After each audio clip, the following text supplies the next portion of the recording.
এটা কি তোর বাপের রাস্তা রে? তুই রাস্তার মাঝখান দিয়ে যাচ্তাছস? ভাই সরি, আমি বুঝতে পারি নাই এই রাস্তা দিয়ে তো সবসময় গাড়ি আসে না। হেট বেড়া, গাড়ি না এলে আমি আইছি করতে। আর তোর শরীরের লগে যদি আমার গাড়িটা বাজতো তাহলে আমার গাড়ি ক্ষতি হইলো নইলে। ভাই আমি সত্যিই খেয়াল করি নাই। বেকে এলি মন লয়ে রাস্তা দাঁড়স কিয়া? গরম হয়ে থাকতে পারস না? তোরা কিন্তু কিছু কইলাম না আজকে।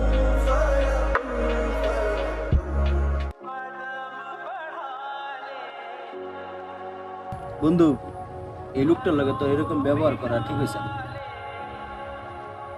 আমিও তোর সেম কথা কমো, ওই লোকটার লগে তোর খারাপ ব্যবহার করা ঠিক হয় নাই।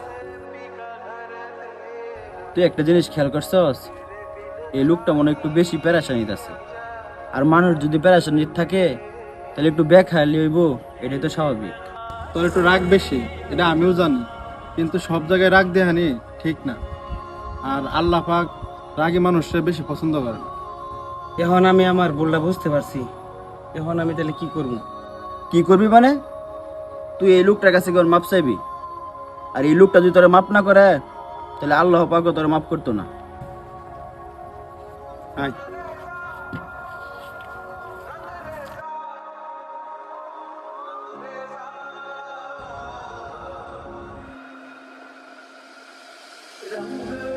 ভাই আপনার আবার আইলেন যে, আমি কি আবার কোনো ভুল করছি?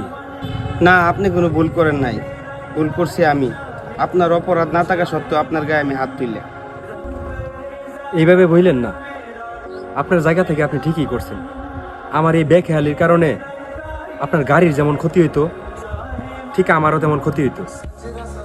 আমার বন্ধুরা একটু রাগী, সে রাগ কন্ট্রোল না করতে পারে আপনার লগে খারাপ ব্যবহার করে ফেলছে।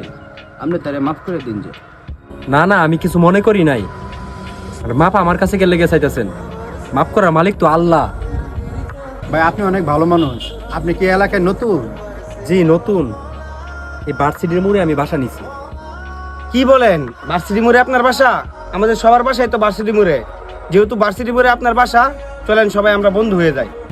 কি সৌভাগ্য আমার, আসতে না আসতে তিনজন বন্ধু পেয়ে গেলাম।